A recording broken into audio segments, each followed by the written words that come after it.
Hello everyone, this is Amit Chaturvedi and I welcome all of you in your style brains. दोस्तों spoken English classes की series चल रही हैं और इसमें हमने मॉडल्स डिस्कस किए हैं कंप्लीट, टेंसेस डिस्कस किए हैं कंप्लीट.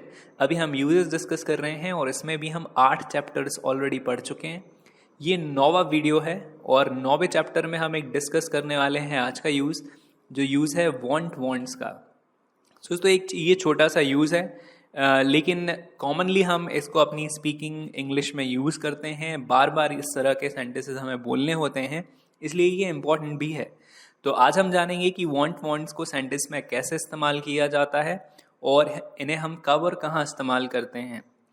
दूसरी इम्पॉर्टेंट चीज़ ये है कि ये जो यूजेस वाले वीडियोस हैं ये आपको कंपटीशन एग्जाम में मदद करेंगे. चाहे आप बैंकिंग का एग्ज़ाम दे रहे हों, चाहे आप एसएससी, सीटेट, नेट, रेलवे कोई भी एग्ज़ाम दे रहे हों, ये वीडियोस आपको हेल्प करेंगे. दोस्तों हमारी ये 4 मेन मोटिव्स हैं जिनको लेके हम ये सीरीज़ चला रहे हैं कि आपकी इंग्लिश के ऊपर कमांड बन जाएगी, आप एडवांस रूल सीख जाएंगे इंग्लिश के, आपकी स्पीकिंग इम्प्रूव हो जाएगी और आप कंपटीशन एग्ज़ाम के लिए भी एकदम तैयार हो जाएंगे. तो आज का वीडियो शुरू करते हैं और पढ़ते हैं वांट्स का यूज़. अगर आपने चैनल को सब्सक्राइब नहीं किया है तो सब्सक्राइब ज़रूर कर लें ताकि आगे आने वाले वीडियोस आपको मिलते रहें. चलिए शुरू करते हैं. तो दोस्तों ये रहा हमारा आज का यूज़ जिसका नाम है वांट और वांट्स का यूज़. इसको हम यूज़ करते हैं तब जब हमारा सेंटेंस कुछ इस तरह से होता है. जैसा आप यहाँ देख पा रहे हैं, सब्जेक्ट को ऑब्जेक्ट चाहिए.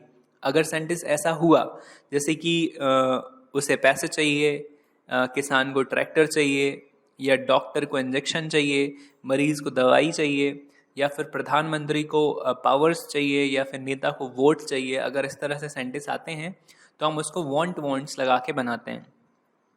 अब ये जो वांट्स हैं इनको हमें एग्जैक्टली वैसे ही यूज़ करना है जैसे हम प्रेजेंट इंडेफिनिट टेंस में मेन वर्ब को यूज़ करते हैं. ये जो वांट है ये आप लगाओगे आई, यू और वी, दे के साथ, और वांट्स जो है वो लगेगा ही, शी और नेम के साथ. ठीक है, तो हमें सबसे शुरू में लिखना है सब्जेक्ट. अगर सब्जेक्ट आई, यू, वी या दे होगा, ध्यान से सुनिए, अगर सब्जेक्ट आई, यू, वी या फिर दे होगा तो आप वांट यूज़ करोगे, और अगर सब्जेक्ट ही, शी या नेम होगा तो आप वांट्स यूज़ करोगे, और फिर हम लिखेंगे ऑब्जेक्ट.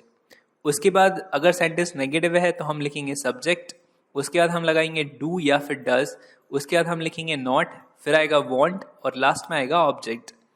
अब सब्जेक्ट अगर आई, यू, वी, दे हुआ तो हम लिखेंगे डू, और अगर सब्जेक्ट ही, शी, नेम हुआ तो हम लिखेंगे डज.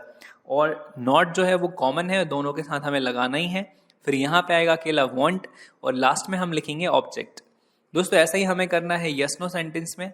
हमें शुरू में यूज़ करना है डू या डज, उसके बाद हमें लगाना है सब्जेक्ट, फिर हम लिखेंगे वांट और लास्ट में आएगा ऑब्जेक्ट. दोस्तों इस सेंटेंस में भी जो डू डज लगाने का तरीका है उसे भी हम लगाते हैं वैसे ही. अगर सब्जेक्ट आई, यू, वी, दे होता है तो हम यूज़ करते हैं डू, और ही, शी, नेम होता है तो हम यूज़ करते हैं डज. अगर सेंटेंस WH सेकेंड हुआ या WH फर्स्ट हुआ तब भी हम इसी तरह से उसको इस्तेमाल करेंगे.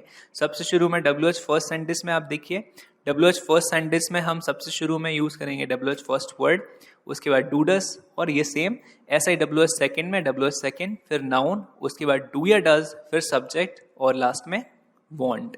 इस तरह से हमें इनको इस्तेमाल करना है. अब चलिए इसके कुछ सेंटेंसेस देख लेते हैं ताकि आपको ये और ठीक तरह से समझ में आ जाए.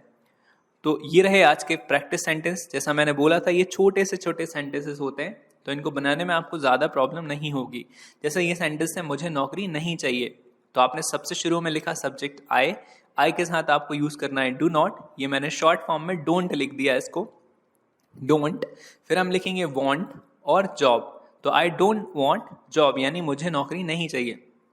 दूसरा सेंटेंस है क्या तुम्हें पैसे चाहिए, तो ये जो सेंटेंस है ये यस नो सेंटेंस है, इसमें हम डू डज शुरू में लिख देंगे. तो आई, यू, वी, दे के साथ डू लगता है इसलिए हमने डू लिखा है, फिर यू, उसके बाद वांट और फिर money, do you want money, और फिर हमें नॉलेज चाहिए. ये सेंटेंस पॉजिटिव है.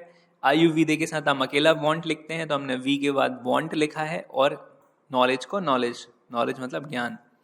अगला जो सेंटेंस है वो है उसे बर्थडे पर क्या चाहिए. देखिए इसमें क्या आया, तो हम व्हाट लिखेंगे सबसे शुरू में, और उसे को कहते हैं ही या फिर शी, और उसके साथ लगता है डज, तो व्हाट डज ही, और फिर want on birthday, what does he want on birthday. फिर अगला जो सेंटेंस है क्या उन्हें इन्फॉर्मेशन चाहिए. देखिए ये सेंटेंस फिर से यस नो सेंटेंस आ गया, तो हमने डू डज शुरू में लिख दिए, फिर हमने लिखा दे, उन्हें को दे, उसके बाद वांट और इन्फॉर्मेशन को इन्फॉर्मेशन. तो क्या उन्हें इन्फॉर्मेशन चाहिए, डू दे वांट इन्फॉर्मेशन. उसके बाद अगला सेंटेंस है मुझे कौन सी कार चाहिए। देखिए इसमें कौन सी शब्द आया, तो ये WH सेकंड है, कार है नाउन, तो हमने विच कार शुरू में लिख दिया। मुझे के लिए हम डू यूज करेंगे तो ये आया डू, फिर आई और वांट। मुझे कौन सी कार चाहिए तो which car do I want. I hope कि आपको ये समझ में आ गया होगा। अब आप कुछ हिंदी में सेंटेंस अपनी कॉपी में लिखिएगा और ये जो ऊपर स्ट्रक्चर्स मैंने बताए हैं इनको आप यूज करके उन सेंटेंसेस को बनाने की कोशिश कीजिएगा। और अगर उसके बाद भी कोई डाउट आपको मिलता है तो आप मुझे नीचे कमेंट सेक्शन में लिख के पूछ सकते हैं, और या फिर आप फेसबुक पर इस यूजर नेम के साथ मुझे सर्च करके मैसेज भेज के भी पूछ सकते हैं, है ना। और अगर आपने चैनल को अभी तक सब्सक्राइब नहीं किया है तो सब्सक्राइब जरूर कर लें ताकि आगे आने वाले वीडियोस आपको टाइम टू टाइम मिलते रहें। ये वीडियो आपको कैसा लगा आप मुझे नीचे लिख के जरूर बताइएगा। और अभी अपन मिलेंगे इसी वीडियो सीरीज में अगले यूज के साथ, जो है वांट टू और वांट्स टू का यूज, उसे हम डिटेल में पढ़ेंगे, वो थोड़ा बड़ा है और इम्पोर्टेंट भी है। तो चलिए मिलते हैं अगले वीडियो के साथ, तब तक के लिए बाय बाय।